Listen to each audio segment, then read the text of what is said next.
जटन बीच में गंगा नाचे नाचत भुजंग भुजंगा, नाचत भुजंग भुजंगा, ओ नाचत भुजंग भुजंगा। जटन बीच में गंगा नाचे नाचत भुजंग भुजंगा, ओ नाचत भुजंग भुजंगा। अपनी धुन में गणपति नाचे नाचे रिद्धि सिद्धि संगा, ओ नाचे रिद्धि सिद्धि संगा, ओ नाचे रिद्धि सिद्धि संगा। हरि हरि महादेव शंभु काशी विश्वनाथ गंगे, हरि हरि महादेव शंभु काशी विश्वनाथ गंगे, काशी विश्वनाथ गंगे सदा शिव पार्वती संगे, काशी विश्वनाथ गंगे सदा शिव पार्वती संगे। हरे महादेव शंभु काशी विश्वनाथ संगे, हरे हरे महादेव शंभु काशी विश्वनाथ गंगे।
डम डमरू बाजे गावत ताल तरंगा, गावत ताल तरंगा, गावत ताल तरंगा।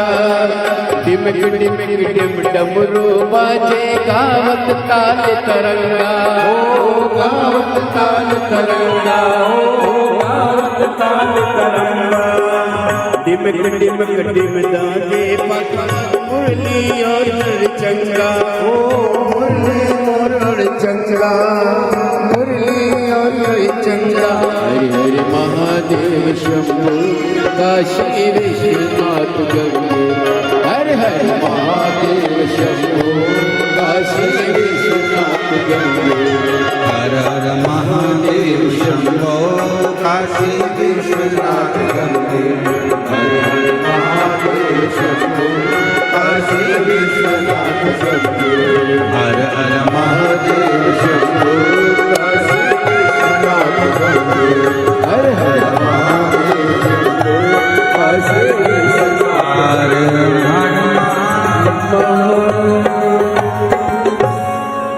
अपने स्थान पर बैठकर शिव जी से अपने मन का भाव करिए, दिल से प्रार्थना करो, विनय करो, निवेदन करो। जहाँ जगह मिले वहाँ बैठकर बाबा को अपने मन का भाव करिए, हृदय से प्रार्थना करो, विनय करो, निवेदन करो। आज कथा का विराम दिवस है। बाबा से अपने मन का भाव हृदय से प्रार्थना करिए, विनय करिए, निवेदन करिए। जहाँ जगह मिले वहाँ बैठकर बाबा को अपने हृदय से प्रार्थना करो, विनय करो। सभी लोग साथ में बोलें, प्रार्थना करें, बाबा को अपने मन का भाव करें।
बाबा देवादिदेव महादेव भगवान शिव ओ गर्दानी त्रिकालदर्शी कैलाशी विनाशी शंकर की कथा करें। शिव महापुराण की कथा वर्णन कर रहे हैं। शिव जी का चरित्र कह रहा है। भगवान शंकर ने मां पार्वती जी से पूछा, इतने भंवरे इतनी मक्खियां मधुमक्खियां कहाँ गई? जगत जननी मां कहती है कि पूजन करते समय जो मेरे करीब में आता था मैं उसको अपने अंदर ही समा लूं।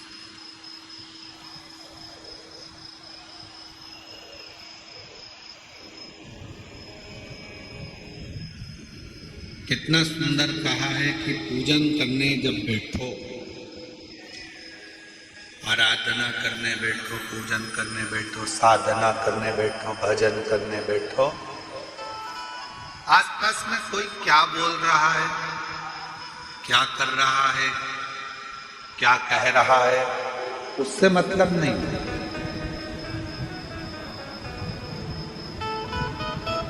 आप अपनी साधना में मन लगाओ।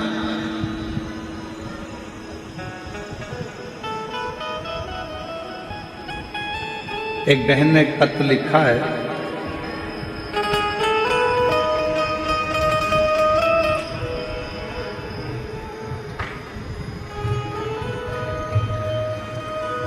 इंदिरा निर्मलकर, मेरे पति नीलकमल निर्मलकर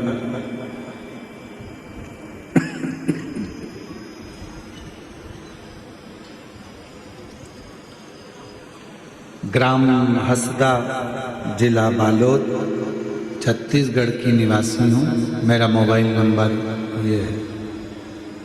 मेरी शादी को 10 साल हो गए थे, मेरा कोई संतान नहीं था। डॉक्टरों को बहुत दिखाती लेकिन कुछ भी परिणाम नहीं निकलता। फिर मुझे मेरी दीदी ने बताया कि टीवी पर शिव महापुराण की कथा आती है। सीहोर जिले के रहने वाले पंडित प्रदीप मिश्रा जी कथा करते हैं, उसको सुनना प्रारंभ करा। परेशानियां इतनी थी, बाबा को छोड़ दी। टीवी पर आपकी कथा सुनी, उसमें कहीं बैठी हों तो एक बेलपत्र लेने के लिए आ सकती हैं।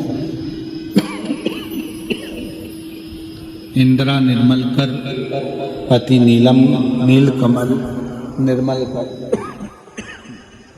ग्राम हसदा, जिला बालोदा, छत्तीसगढ़। लोगों के ताने सुनती, अपशब्द कहते, आड़ा टेढ़ा कहते, कोई मुझे बांझ कहता, कोई कुछ कहता। पर मैंने भी आपकी कथा सुनकर एक विश्वास अपने अंदर एकाग्रित करा। पशुपतिनाथ का व्रत किया और पशुपतिनाथ का व्रत किया और 1 महीने के अंदर मेरा गर्भ ठहर गया। 24 मई 2023 में बाबा की कृपा से मुझे संतान की प्राप्ति हुई और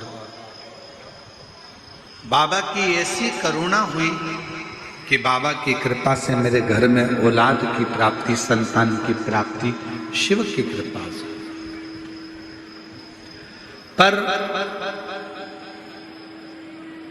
बच्चा तो हुआ, एक लड़की ने जन्म लिया गुरुदेव, पर कुछ समय के बाद हो सकता है हमारी लापरवाही या अन्य चीज के कारण बेटी का भगवान के घर चली गई।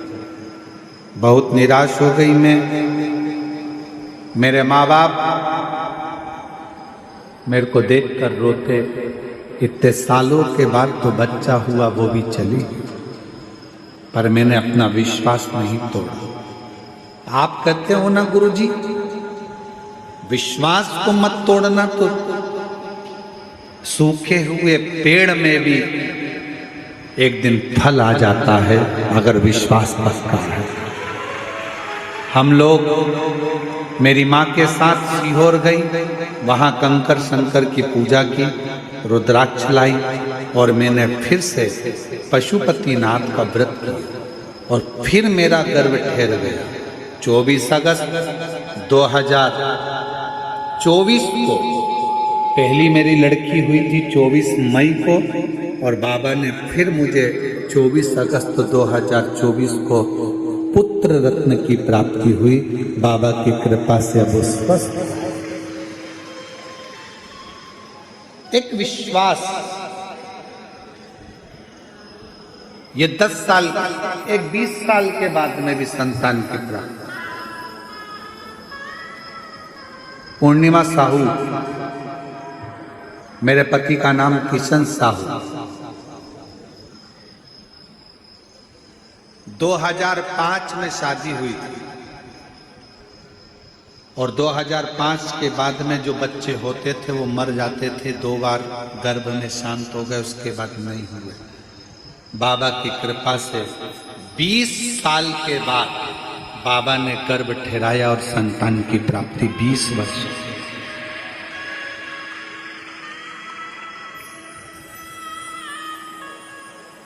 पूजन करोगे, अर्चना करोगे, साधना करोगे, भजन करोगे, कीर्तन करोगे, मंत्र जाप करोगे तो कहीं थोड़ी बहुत अड़चन तो आ सकती है।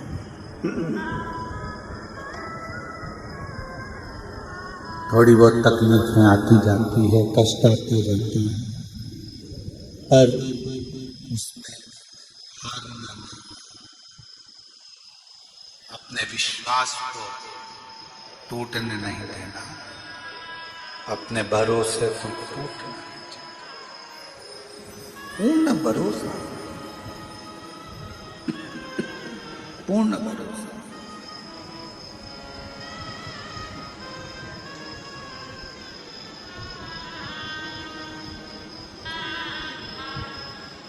हो सकता है कुछ परीक्षा बाबा ज्यादा ले रहा है।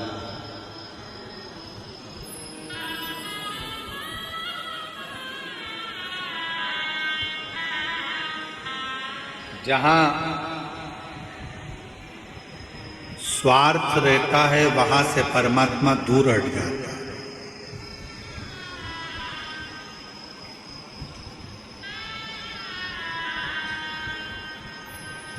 यदि आपका कोई स्वार्थ है तो वहां से भगवान दूर हट जाए। मुझे यहाँ से इतना फायदा होगा, मुझे वहां से ये फायदा होगा, मेरे लिए ये फायदा होगा, मेरे लिए वो फायदा होगा ना।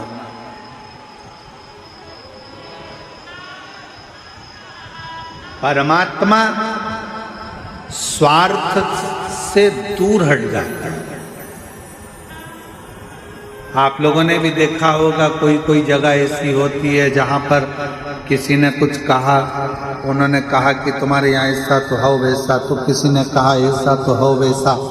फिर धीरे धीरे वहां पर जब धन सामने आने लगता है, थोड़ा सा पैसे की मात्रा बढ़ने लगती है, तो वो फिर भजन कीर्तन स्मरण तप साधना फीकी हो जाती। स्वार्थ व्यक्ति के जीवन का स्वार्थ व्यक्ति को परमात्मा से दूर कर देता है। परमात्मा को पास में लाने का एक तरीका है, स्वार्थ को दूर हटाओ, परमार्थ को पास में लाओ, तो शंकर अपने आप नजदीक। परमार्थ तरीका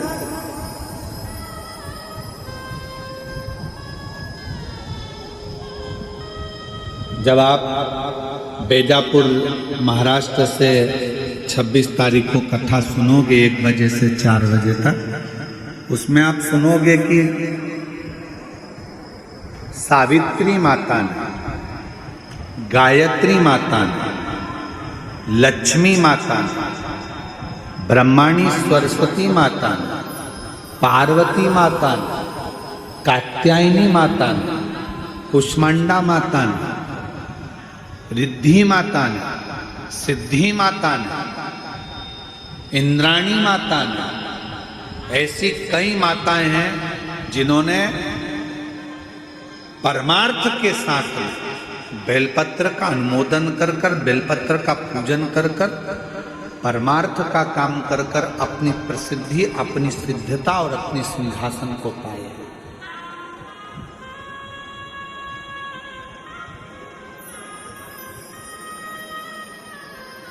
श्री गणेश जी महाराज की धर्मपत्नी रिद्धि और सिद्धि क्या ऐसे ही शंकर जी की बहू बन गई?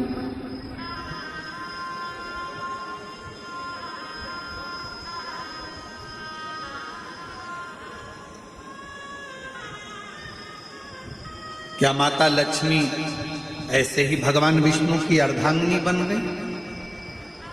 क्या ब्रह्माणी ऐसे ही ब्रह्मा जी की अर्धांगिनी बन गई? क्या पार्वती ऐसे ही शिव जी की धर्म पत्नी बन गई? ना ना, इन्होंने जो परमार्थ किया है, इन्होंने जो जनमानस का कार्य किया, पूरे जगत के उद्धार का जहां क्रम आया, तब जाकर ये अच्छे सिंहासन पर बैठी।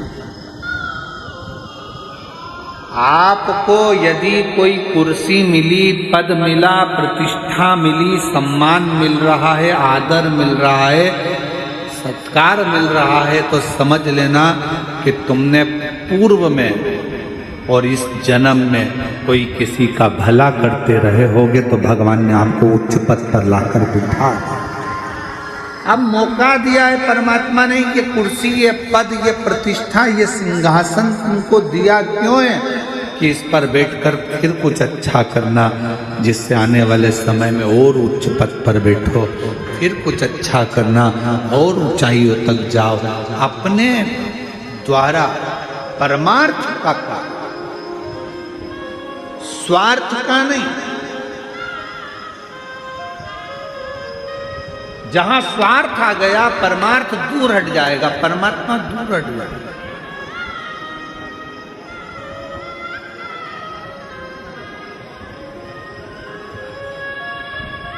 मेरी जीजियां एक उत्तर दोगी क्या छत्तीसगढ़ की?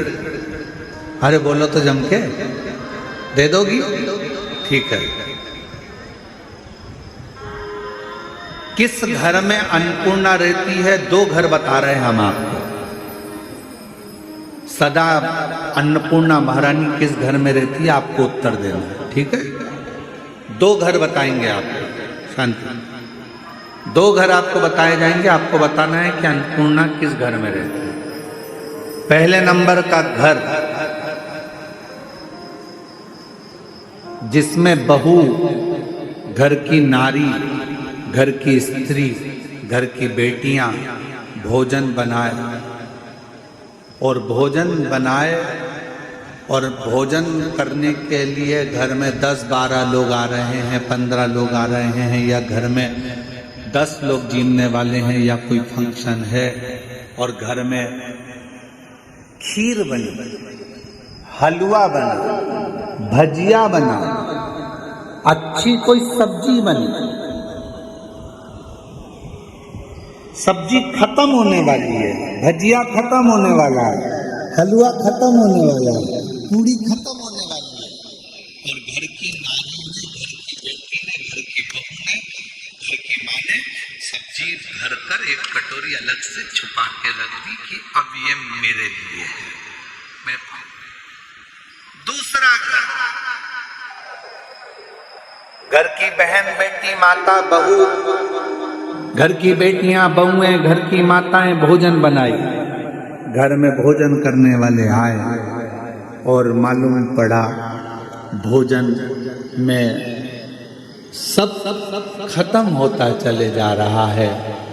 किसी ने कहा तेरे लिए थोड़ा सा रख ले, अब तो इतना सा ही बचा है, तो भी उसने कह दिया नहीं, इसमें 3 लोग और खा लेंगे, उनका पेट भरा जाएगा। अब निर्णय देना है मेरी छत्तीसगढ़ की जीजियों। 2 घर बताए, पहले नंबर का अपने लिए कटोरी में भर कर रख दिया, और दूसरे नंबर का कि ये भी जाने दो, वो खा लेंगे तो मुझे तृप्ति हो जाएगी। दूसरा कौन सा घर इसमें अन्नपूर्णा? कौन सा? दूसरा, ये खा लें, जितना मेरे लिए मत रखा है, मेरे लिए मुझे नहीं बचाना, मेरे लिए मैं अलग से बाद में हो सकता है बना लूंगी, पर अभी तो जो जजमान आए हैं, दरवाजे पर आए हैं, जो भोजन करने बैठे हैं, इनका पेट भरा जाए। ये भर गया, मुझे उसमें मुझे तृप्ति है। स्वार्थ अपने लिए कटोरी भर कर रखता है और परमार्थ दूसरे को देकर खुश होना सिखा दे।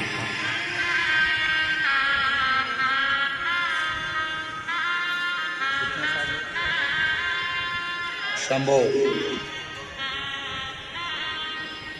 प्रणाम करो, नमन करो, प्रणाम करो। 10 साल के बाद हुआ है, एक बार जोरदार ताली बजाएं।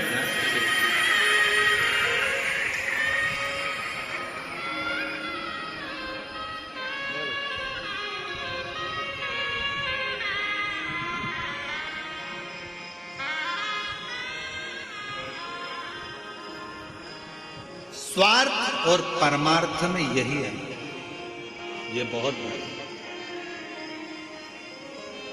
स्वार्थ अपने लिए होता है, परमार्थ जगत के लिए होता है। और जिसने जिंदगी में परमार्थ करना प्रारंभ कर दिया,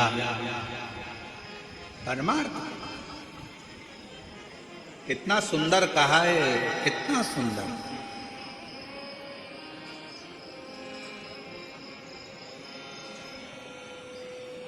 शिव जी ने पार्वती से पूछा, पार्वती तुम्हें मालूम है मैंने तुमको क्यों स्वीकार किया?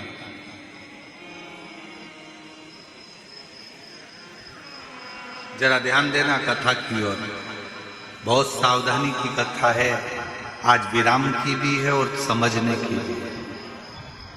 पार्वती, तुमको मालूम है मैंने तुमको क्यों स्वीकार करा? मैंने तुम्हें अपनी अर्धांगिनी क्यों बनाया? तुम मेरी पूजन जिंदगी भर करती रहती तो भी मैं तुमको अर्धांगिनी नहीं बनाता।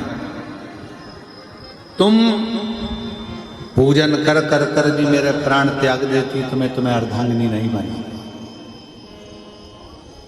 पर पार्वती, मैंने तुम्हें अर्धांगिनी क्यों बनाया तुमको मालूम? पार्वती जी पूछी कि मैंने आपकी आराधना करी, साधना करी, आपने मेरी परीक्षा ली, हर परीक्षा में मैं पास हो गई, इसलिए तुमने मुझे अर्धांगिनी बनाया? नहीं पार्वती, मैंने तुम्हें अर्धांगिनी तब बनाया जब श्रावण का महीना आया और उस श्रावण के महीने में तुम्हारी सखी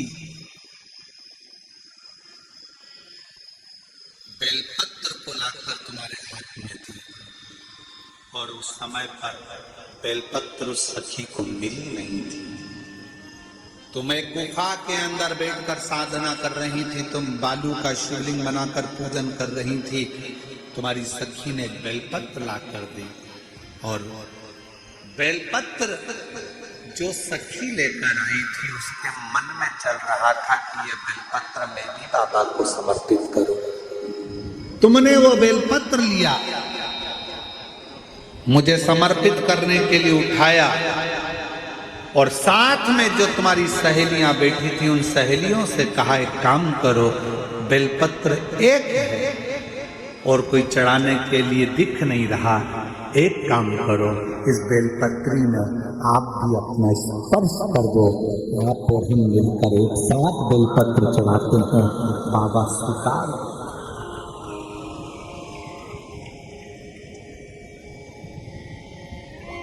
मेरी जीजियों, आपको अगर मंदिर के अंदर शिवालय में पूजन करते समय आपको ऐसा लगे कि पड़ोस वाली के पास में कोई वस्तु की कमी है और उसके पास कोई सामग्री नहीं है, कोई बात नहीं, जीजी आप इसमें हाथ लगाओ। मैं चढ़ा रही हूँ ना धतूरा, आप इसमें हाथ लगाओ। मैं बेलपत्र चढ़ा रही हूँ ना, आप इसमें हाथ लगाओ। ये स्वार्थ नहीं, परमार्थ होगा।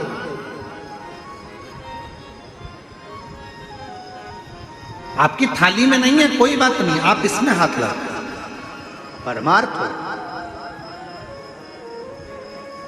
परमार्थ।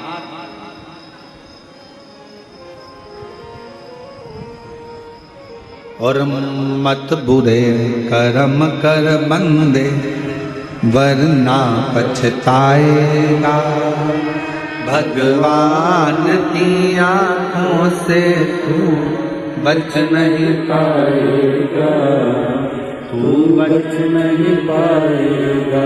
ये परमार्थ। गाड़ी जा रही है, उस गाड़ी में आप जा रहे हो, कहाँ जा रहे हो? कहाँ निकुंज जा रहे हो, कथा हो रही है, हमारे पास गाड़ी है, उसी में बैठकर जा रहे हैं। अच्छा, तुम गाड़ी में जा रहे थे, गाड़ी में 2 लोगों की जगह खाली थी, तुमने अपनी सहेली को, अपनी फ्रेंड को, अपने रिश्तेदार को फोन लगाया, देखो मैं निकुंज जा रही हूँ, शिवर वाला महाराज आया है, कथा चल रही है शिव पुराण की और देशमुख परिवार उस कथा को करा रहा है, तुम चल रही हो क्या? एक ने मना करा, दूसरे को लगाया, गाड़ी खाली है, चल रही है क्या? दूसरे ने मना करा, तीसरे को लगाया, तू चल रही है क्या? तू चल रहा है क्या? तू चल रहा है क्या?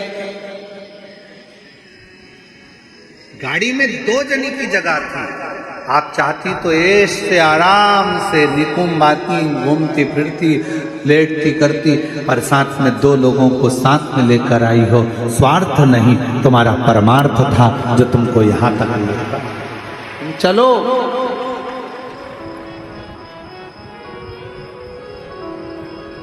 चलो। और फिर निवेदन है, फिर निवेदन,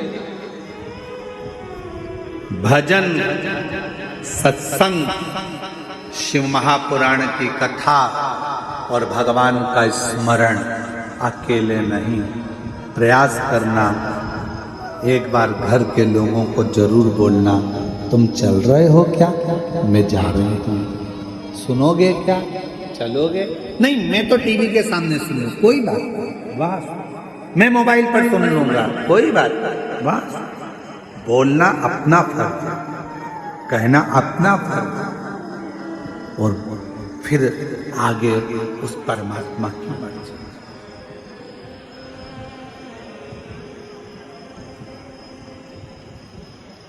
अपना एक ही तो जगह है जहां पर बोलकर जाया जाता है, भगवान का मंदिर, भजन, शिव पुराण की कथा। बाकी की कई जगह तो ऐसी है जहां बोलकर जाया ही नहीं जाता। चोरी करने जाओ तो बोल के जाते हो क्या? अरे जम के तो बोलो। झूठ बोलना होता है तो क्या बोल कर करते हो कि मैं झूठ बोल रहा हूं?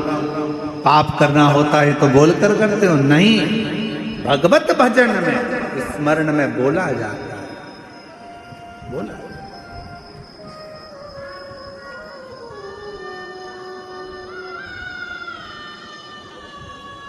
स्वार्थ में नहीं, परमार्थ में। पार्वती जी, मैंने तुम्हें परमार्थ के बल पर पाया। परमार्थ। पार्वती कह रही हैं कि मैंने सारी मधुमक्खियों को, भंवरों को अपने अंदर समा लिया था। शिवजी ने कहा कि फिर वो भंवरे मक्खी कब काम आएंगे? जब समय आए। सब थोड़ा समय का इंतजार करा करो। धूप नहीं रहती, कभी कभी छांव आ जाती है, कभी छांव भी चली जाती है, फिर धूप आ जाती है। ये जिंदगी का ऐसा ही रुतबा है, कभी छांव कभी धूप। उसी तरह कभी सुख और कभी दुख का क्रम तो चलता ही आएगा, जाएगा, आएगा, जाएगा। कितनी समझदार मेरी जीजियां बैठी हैं। वो बीच में यहाँ पंडाल लगा, वहाँ पंडाल लगा, बीच में थोड़ी सी जगह खाली है। यहाँ पंडाल लगा, वहाँ पंडाल लगा, बीच में थोड़ी जगह खाली है। यहाँ पंडाल लगा, वहाँ पंडाल लगा, बीच में थोड़ी जगह खाली है। जहाँ जगह खाली है, धूप आती है तो मेरी बहनें तुरंत,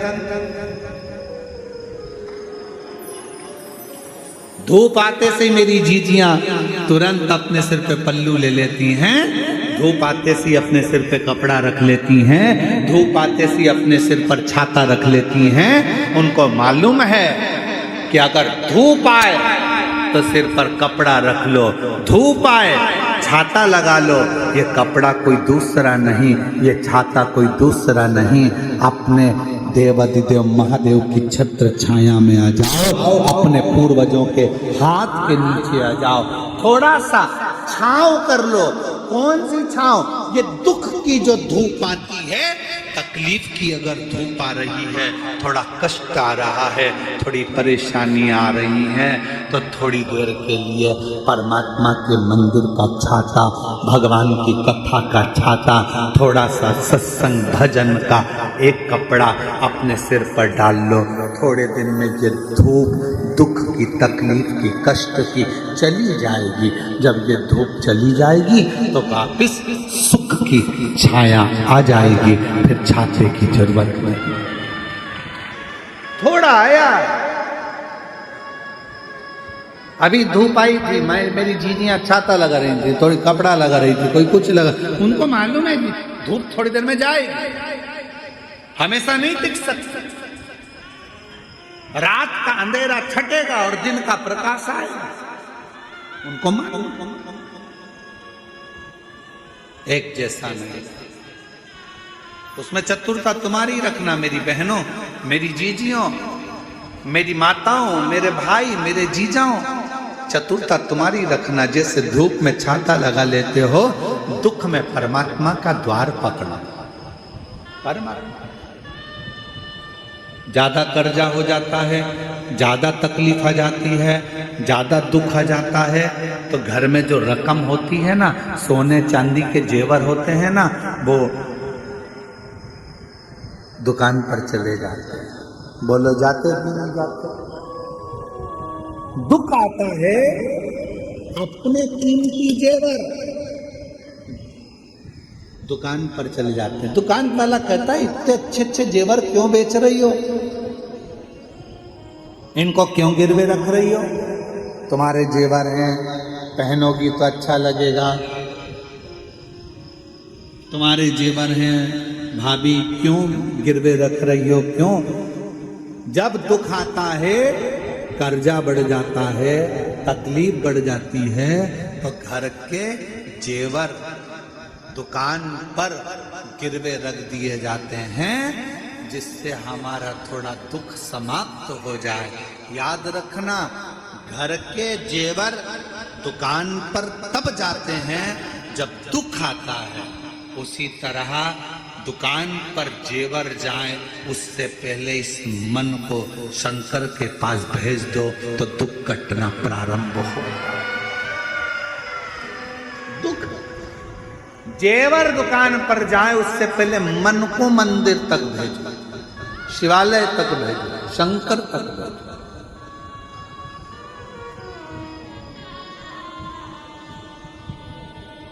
और हे डमरूधर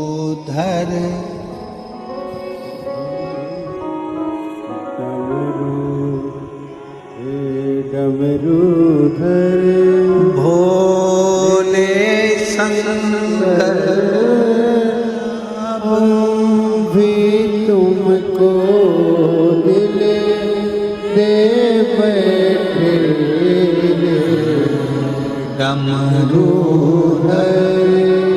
भोले शंकर,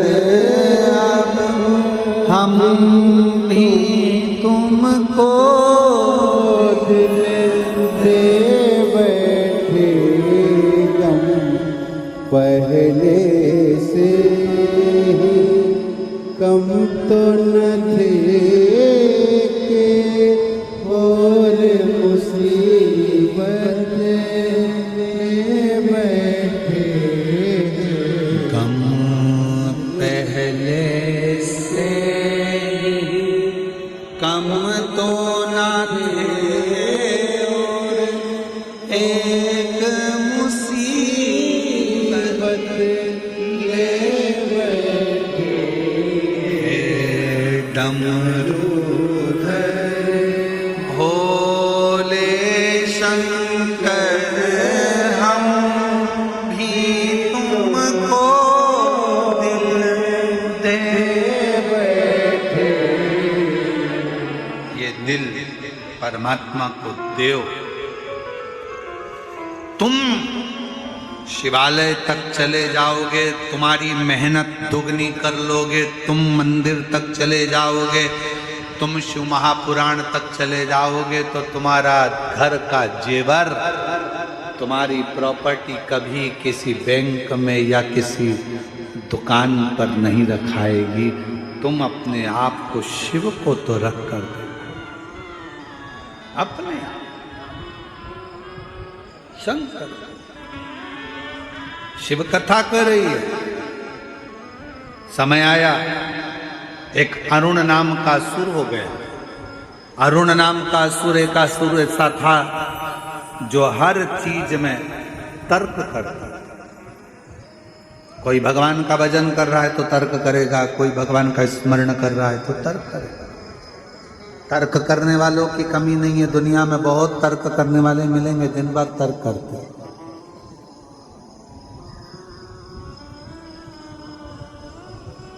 एक तर्क करने वाला व्यक्ति एक भक्त से मिल गया।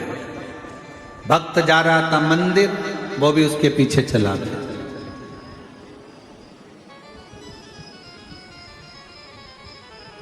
मंदिर में जैसे ही भक्त ने भगवान को प्रणाम करा, वो भी प्रणाम करता हुआ देखकर पीछे पीछे आ गया। पीछे आया तो तर्क करने वाले व्यक्ति ने भक्त से कहा, तुम जो दिया लगाते हो इस दिया में ज्योति कहाँ से आती है?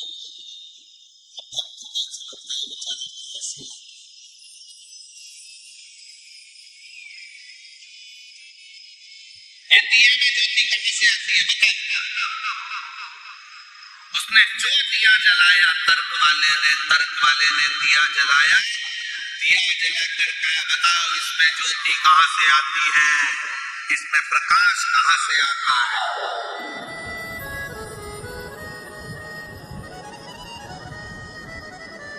कहां से आता है?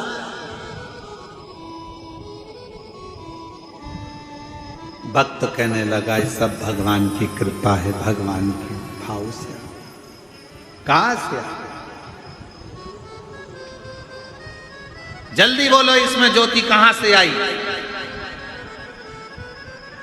तो भक्त ने उसमें फूंक मार दी। उसने कहा मैं पूछ रहा था कहां से आई, भक्त ने कहा जहां से आई थी वहीं चली गई।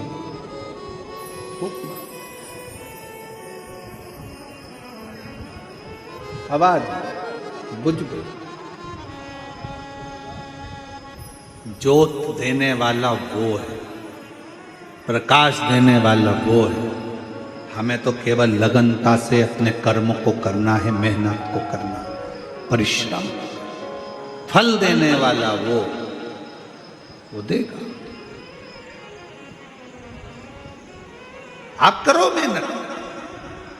एक अरुण नाम का असुर हो गया जो तर्क करता था, बात बात में बस क्लेश करना, कोई अच्छा बोल रहा है उसमें से कुछ एक छांट लेना, कोई अच्छा काम कर रहा है उसमें से कुछ बेकार छांट लेना, लोगों को अड़चन देना, लोगों को परेशान करना, लोगों को अपशब्द कहना, लोगों को ताना देना, लोगों को गाली देना, लोगों को अड़ा तड़ा करना। अच्छा दिखता नहीं।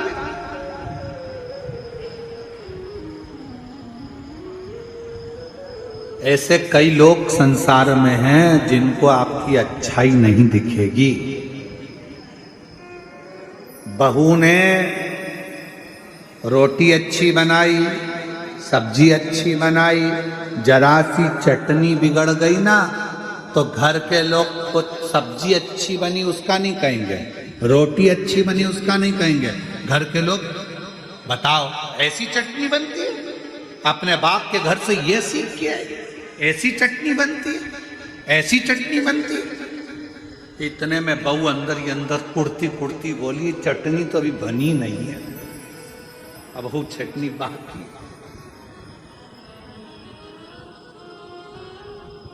ए भाई, चटनी में अगर स्वाद नहीं है, चटनी अगर बेकार बनी है तो उसको छोड़ो। जो रोटी अच्छी बनी है, सब्जी अच्छी बनी है, उसका तो गुणगान करो कि सब्जी अच्छी बनी, रोटी अच्छी बनी। पर तर्क करने वाले, गलत बोलने वाले, गलत विचार करने वाले, गलत संबोधन करने वाले अच्छाई नहीं ढूंढते, वो हमेशा बुरा ढूंढते हैं। इसने ऐसा बोल दिया, उसने ऐसा कर दिया, बहू ने ये कर दिया, सास ने वो कर दिया, इसने ये कर दिया, उसने वो कर दिया। दिन भर अरुण का काम था। एक अरुण नाम का सुर तर्क पर तर्क करता था, गलत विचार करता था। समय आया, देवताओं ने विचार करा कि ये तो मरने वाला नहीं, देवताओं को परेशान कर रहा है। तब सारे देवताओं ने देखा अरुण ने मांगा क्या है। अरुण ने ब्रह्मा जी का तप कर कर वर प्राप्त कर लिए थे। ना मुझे पृथ्वी पर चलने वाले 4 पांव वाले मारे, ना पृथ्वी पर चलने वाले 2 पांव वाले मारे, मुझे पृथ्वी पर चलने वाला कोई ना मार पाए। तब अरुण तो बहुत प्रबल हो गया, अब करें तो करें क्या, मरने को तैयार नहीं। तब देवताओं ने भगवान शंकर की आराधना, शिव की, और बाबा देव अधिदेव महादेव से विनय करा, शिव जी से, भगवान शंकर से विनय।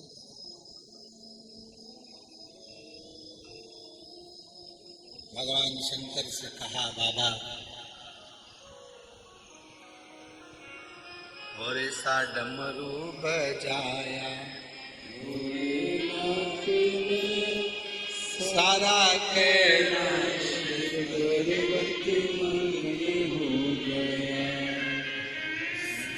डमरू बजाया भोलेनाथ ने सारा कैलाश पर्वत मगन हो गया, ऐसा डमरू बजाया भोलेनाथ ने सारा कैलाश पर्वत मगन हो गया, सारा कैलाश पर्वत मगन हो गया, सारा कैलाश पर्वत मगन हो गया, सारा कैलाश पर्वत मगन हो गया, सारा कैलाश पर्वत मगन हो गया, ऐसा डमरू बजाया भोलेनाथ ने सारा कैलाश पर्वत मगन हो गया, ऐसा डमरू बजाया भोलेनाथ ने सारा कैलाश पर्वत मगन हो गया।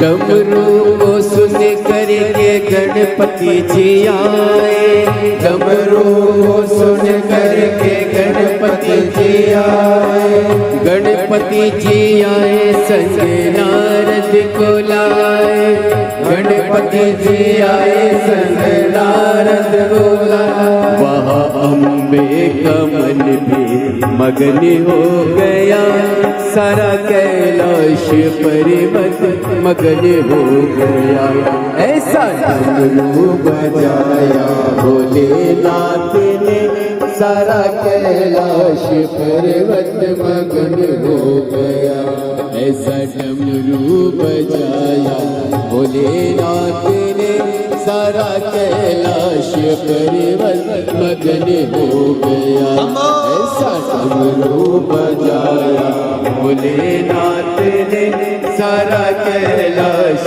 पर्वत मगन हो गया। राधे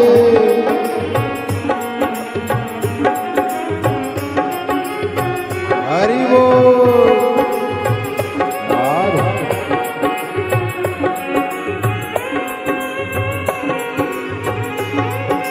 शंभो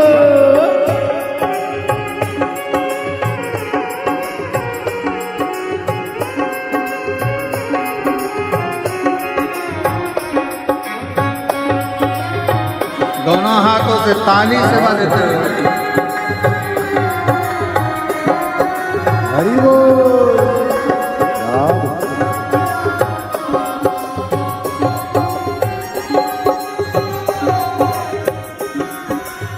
राधे डमरू को सुन करके राम जी आए, डमरू को सुन करके राम जी आए, राम जी आए संग लखन को लाए, राम जी आए संग लखन को लाए, मैया सीता का मन भी मगन हो गया, सारा कैलाश पर्वत मगन हो गया, ऐसा डमरू बजाया भोलेनाथ ने सारा कैलाश पर्वत मगन हो गया, ऐसा डमरू बजाया भोलेनाथ ने सारा कैलाश पर्वत मगन हो गया, ऐसा बजाया भोलेनाथ ने सारा कैलाश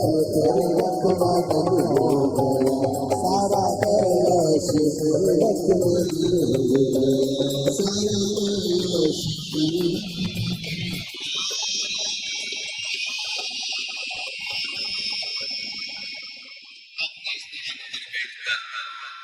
आज विराम देवी से विनय करें, निवेदन करें, प्रार्थना करें। कुछ देर में कथा विराम की ओर चली जाएगी, विराम की ओर जाएगी। और ये मौका लगा है आप लोगों को कि आप बाबा से अपने मन का बात करने के लिए आए। हृदय से प्रार्थना करिए, विनय करिए, सब लोग साथ में बोलिए।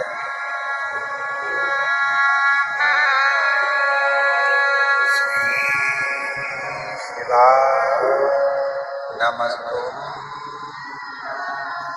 शिवाय नमस्ते,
भगवान शिव वरदानी त्रिकालदर्शी कैलाश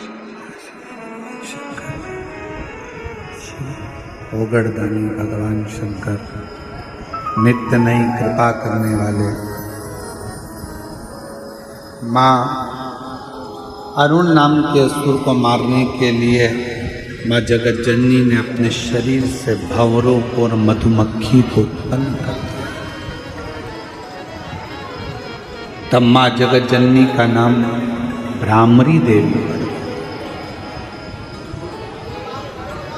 ये माँ भ्रामरी देवी कब का है? जब कोई दूर बैठा है बहुत और आप किसी का स्मरण कर रहे हो कि ये काम उसका होना चाहिए, तो माँ भ्रामरी का स्मरण कर कर एक लोटा जल जब हम चढ़ाते हैं तो जीव का कल्याण जरूर होता है, जिसका स्मरण आपने किया है। भ्रामरी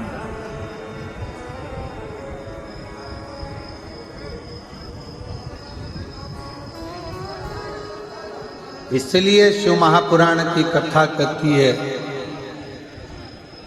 आपका समर्पण शिव के प्रति एक आनंदता देती है। 12 ज्योतिर्लिंग का स्मरण ईसर गोरा के सम्मुख में तुमरुका जी चंचुला देवी को कहते हैं। चंद्रदेव को काया का रोग होने पर रोग मुक्त किया है और शिवजी का नाम सोमेश्वर महादेव का है। अगला वर्णन है श्री मल्लिकार्जुन का, जिन्होंने शिव पार्वती जी ने भगवान ओघड़दानी में जाकर दर्शन किया और कार्तिकेय बाबा को श्री शैलम पर दर्शन देकर 2 ज्योति के रूप में वहां विराजमान हुए, तो मल्लिकार्जुन के रूप में विराजमान। अगला वर्णन है महाकाल बाबा का, दूषण नाम के राक्षस का संहार करने के लिए भगवान काल अधिपति प्रकट महाकाल के रूप में विराजे। फिर ओंकारेश्वर बाबा का वर्णन आया, जिन्होंने विंध्य नामक पर्वत को दर्शन देकर सार्थक किया है विंध्य। फिर वर्णन आया केदारनाथ जी का, नर नारायण का तप, भगवान शिव का प्रागट्य, और यहीं पर उनका धड़ और शीश नेपाल में तो पशुपतिनाथ के रूप में रखा। अगला वर्णन आया है भीमा शंकर का, कुंभकर्ण के बेटे भीम का भगवान शंकर ने संहार किया था तो नाम भीमा शंकर। कोई देवता ऐसा नहीं जो असुरों के नाम पर भी अपना नाम दे देता। भगवान शिव ने अपना नाम देकर भीम का संहार कर भीमा शंकर के रूप में विराजा। अगला वर्णन है काशी विश्वनाथ का, मनु शत्रुपा के तप के बल से भगवान विश्वनाथ के रूप में विराजमान हुए। फिर त्र्यंबकेश्वर का वर्णन आया, बाबा पर गौ हत्या का दोष लगा। दोष लगाने वाले कोई दूसरे नहीं होते, अपने ही अपनों को बर्बाद करने में लगे। आज सनातन धर्म को दूसरों से जितनी चोट नहीं पहुंचती उतनी अपनों से चोट पहुंच रही।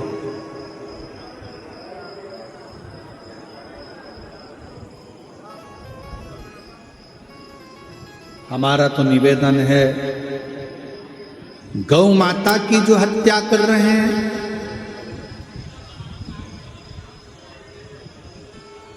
गौ माता को जो त्राण दे रहे हैं, अगर विरोध करना है तो उस गौ माता की हत्या करने वालों का विरोध होना चाहिए, उनको त्राण देने वालों का विरोध होना चाहिए। छोटी छोटी बेटियों के साथ में जो गलत कृत्य कर रहे हैं, विरोध होना चाहिए तो उनका होना चाहिए। जो सनातन धर्म के ध्वजा लेकर आगे बढ़ रहे हैं और सनातन धर्म को मजबूत करने में लगे हों, उनका कभी विरोध नहीं होना चाहिए। करो विरोध। जिस दिन आपका विरोध गौ हत्यारों के प्रति होगा, जिस दिन आपका विरोध छोटी छोटी अबलाओं की, छोटी छोटी कन्याओं के साथ में गलत कृत्य करने वालों के प्रति होगा, जिस दिन आपका विरोध देश को बर्बाद करने वालों के प्रति होगा, उस दिन समझ लेना कि हमारा सनातन धर्म और हमारा देश और मजबूत होता चलेगा। पर आज का जमाना उल्टा हो गया। आज जो सनातन को आगे बढ़ाने में लगे हैं, सनातन को मजबूत करने में लगे हैं, धर्म का प्रचार करने में लगे हैं, धर्म को एक मजबूती प्रदान कर रहे हैं, आज उन्हीं के लोग बदनाम करने में लगे हैं। कहीं ना कहीं किसी ना किसी रूप में बदनामी दे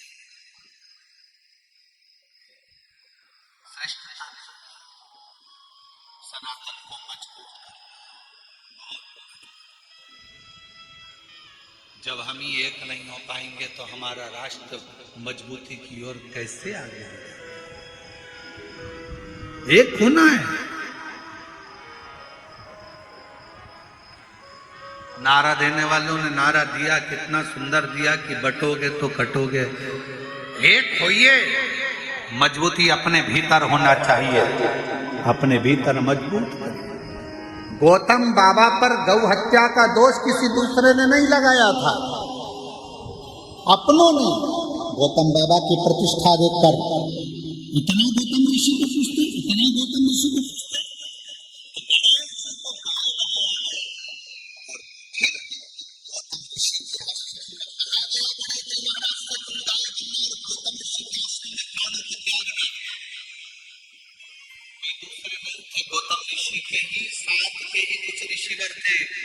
कुछ साधुवर थे, उन्होंने कह दिया गौ हत्या का दोष लगना चाहिए गौतम ऋषि पर, गौतम ऋषि पर गौ हत्या का दोष लगा। भटकते रहे गौतम ऋषि। माता हिल्या को दया आई, मेरा पति कुछ करा नहीं, गलत कुछ किया नहीं, फिर गौ हत्या का दोष लगा। अब निर्णय देने के लिए तो भगवान को भी आना पड़ेगा। तब ब्रह्मा, विष्णु और महेश को, भगवान शिव को निर्णय देने के लिए गौतम बाबा के लिए आना पड़ा।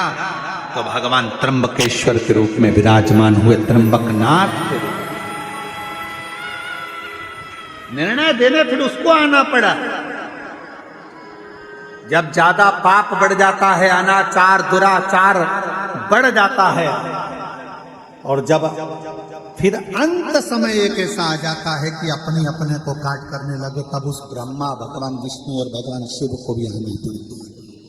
और गौतम ऋषि के लिए आए, तो दूसरे ने दोष नहीं लगाया था, उन्होंने दोष लगाया गौतम ऋषि।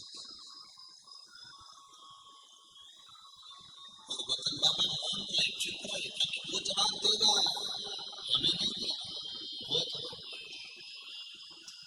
आया अपने भक्त के लिए पृथ्वी पर त्र्यंबकेश्वर बाबा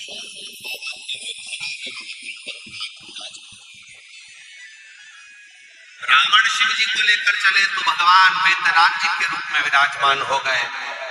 दारुक नाम के राक्षस के लिए भगवान नागेश्वर रूप धारण कर लेते हैं और राम जी के लिए रामेश्वर बन जाते हैं। सुधर्म नाम के ब्राह्मण की पत्नी घूष्मा के बेटे को जीवित करा तो कृष्णेश्वर बन जाते हैं। अपने भक्त के लिए हर पल रूप धारण कर लेता है।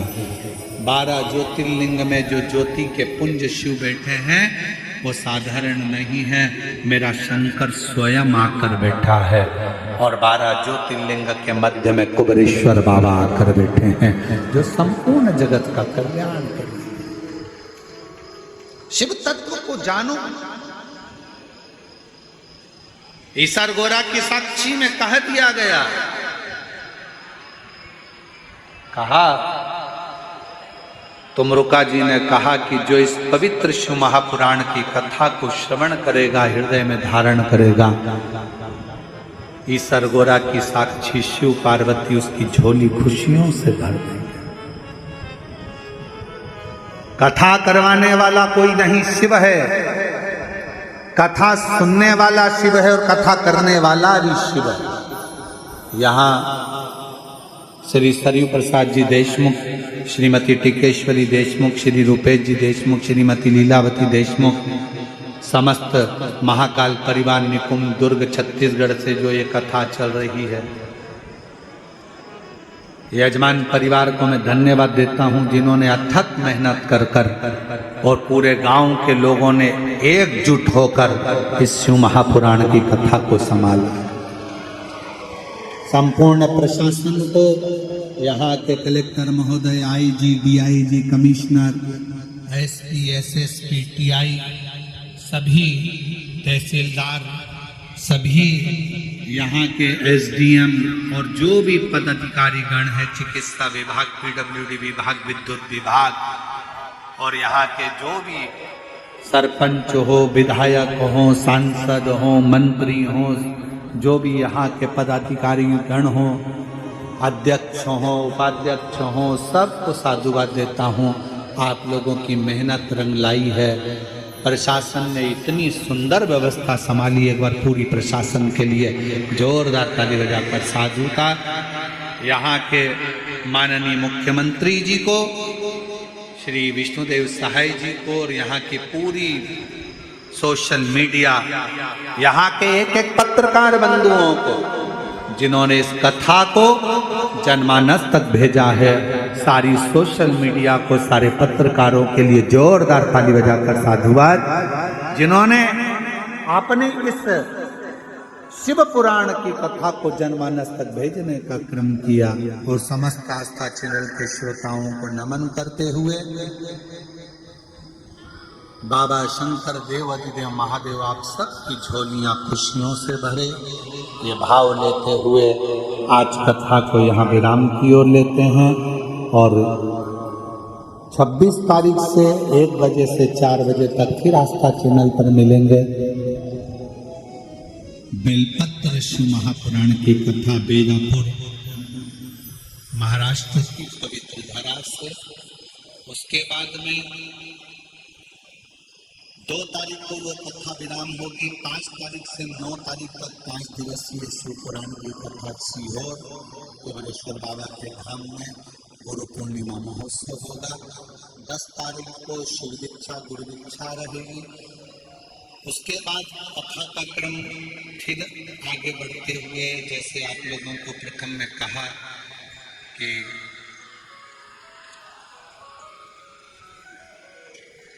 12 जुलाई से 18 जुलाई तक कोरबा छत्तीसगढ़ में शिव महापुराण की कथा श्रावण के महीने में रहेगी।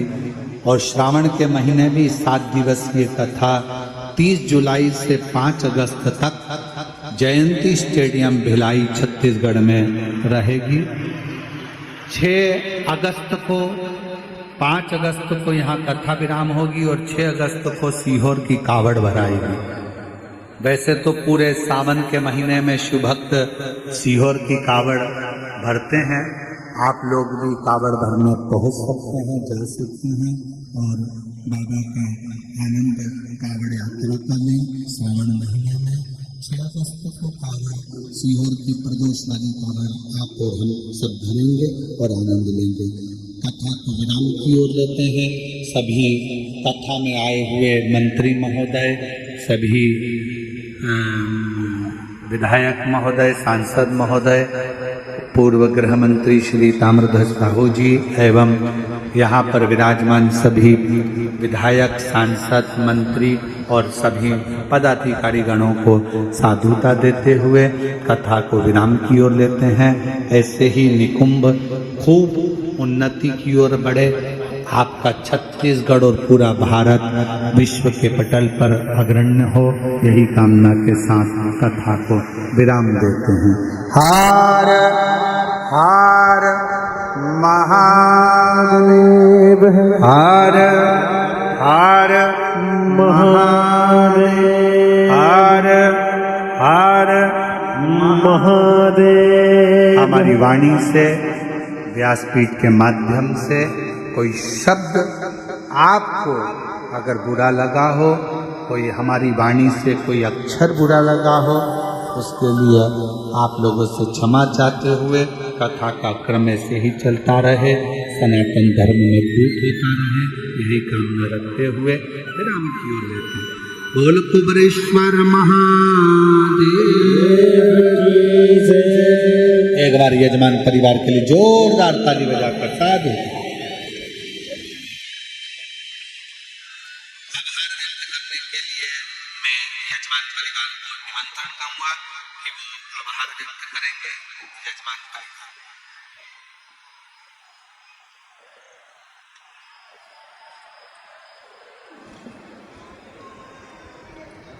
शिव महापुराण की कथा की व्यास गद्दी को सादर प्रणाम करते हुए श्री गुरुदेव आदरणीय प्रदीप मिश्रा के श्री चरणों को नमन करते हुए इस ग्राम की देवी छत्तीसगढ़ की सिद्धपीठ तीर्थराज देवी निकुम्ला, सिद्धपीठ दक्षिण मुखी हनुमान जी मंदार और 33 कोटि देवी देवता 84 लाख योनि चर अचर जीव जंतु जितने भी इस कथा को सफल बनाने में सहयोग किए हैं, सभी को सादर नमन करते हुए आज की इस कथा को लगातार 5 दिन तक सफलतापूर्वक आयोजन होता रहा। इस कार्यक्रम को आयोजित करने के लिए देशमुख परिवार नहीं, जय महाकाल परिवार, जो हम एक युवा संगठन है 15 लोगों की, उसका संकल्प था और आज यह संकल्प इस कथा के साथ जय महाकाल परिवार अपने संकल्प के साथ देशमुख परिवार को संयोजित किया। साथ ही इस कथा में जितने भी यजमान सहयोगी बने सभी को सादर प्रणाम। इस गांव की महिलाओं ने लगातार 3 वर्ष से लगातार में प्रत्याशा पे थे कि हमारे भी ग्राम निकुंभ पर आदरणीय प्रदीप मिश्रा जी का अंतर्राष्ट्रीय कथावाचक जी का शिव महापुराण कथा इस ग्राम की पावन धरा पर आयोजित हो। साथ ही इस कार्यक्रम को सफल बनाने हमारे जवाबदारी के साथ लगातार हमें संयोजन बनाते इस जिले के कप्तान आदरणीय विजय अग्रवाल जी एसपी, साथ ही अभिषेक झा जी जो लगातार एडिशनल एसपी हमारे इस कार्यक्रम को सफल बना रहे थे। विंध्यराज सर जी, आप भी इस कार्यक्रम में लगातार ट्रैफिक व्यवस्था सुचारू रूप से प्रबंध कर रहे हैं और इसमें सबसे बड़ा योगदान मिला है तो मेरे बड़े भाई अंडा थाना के प्रभारी भानु साहू जी का योगदान मिला है, जो लगातार यहाँ अपना कार्यक्रम समझकर यहाँ लगातार कार्यक्रम में सफल बनाने खुद मेहनत कर रहा है। मैं बड़े भाई को प्रणाम करता हूँ, साथ में तहसीलदार साहब, दीवान साहब और मेरे भैया बड़े भैया राजू नेतान जी जो भी लगातार, और मेरे प्रेरणा स्रोत आदरणीय ताम्रध्वज साहू जी पूर्व गृह मंत्री इस कार्यक्रम में लगातार मेरे साथ में समक्ष खड़े हुए हैं। और गुरुदेव, मैं बताना चाहूँगा, मैं इस कार्यक्रम को तो रिस्क में उठा लिया था, लेकिन इस कार्यक्रम को सफल बनाने में मेरा सबसे बड़ा योगदान मिला तो राहुल दुबे जी का मिला, जो 18 तारीख को मेरे साथ खड़े हुए। ये कार्यक्रम निकुंभ में होगा मतलब होगा। मैं राहुल भैया को भी सादर प्रणाम करता हूँ। यह मंच पूरे के पूरे राहुल भैया के दम पर आज संचालित हुआ। मैं सादर प्रणाम करते हुए 33 कोटि देवी देवता 84 लाख योनि सबको सादर प्रणाम करते हुए मैं इस कार्यक्रम को जो सफल हुआ सब धन्यवाद करता हूं। और इस कार्यक्रम में हमारे आयोजन समिति, हमारे ग्राम की ओर से यदि कोई भूल चूक हुई होगी तो 4 समाज के अंदर मैं सबके सामने क्षमा याचना मांगता हूं। सब मुझे और मेरे समिति को भूल चूक कोई गलती हुआ होगा तो इसके लिए पूरे परिवार की ओर से मैं आप सबसे क्षमा वंदन करता हूं। बोल बम का नारा है, बोल बम का नारा है। और अवगार गानी वीरभद्र महाराज जी को सादर प्रणाम करते हुए आरती के लिए मैं आदरणीय गुरुदेव को सादर। धन्यवाद जी आदरणीय ऋषि परिवार जिन्होंने आभार व्यक्त करा। आरती का क्रम प्रारंभ हो रहा है, सभी लोग जय शिव ओंकारा भोले भज शिव ओंकारा ब्रह्मा विष्णु सदा शिव बोले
करके मद कमंडल कृति सुन धरता बोले जगत सुन धरता जग करता जग हरता जग करता जग हरता जग पाल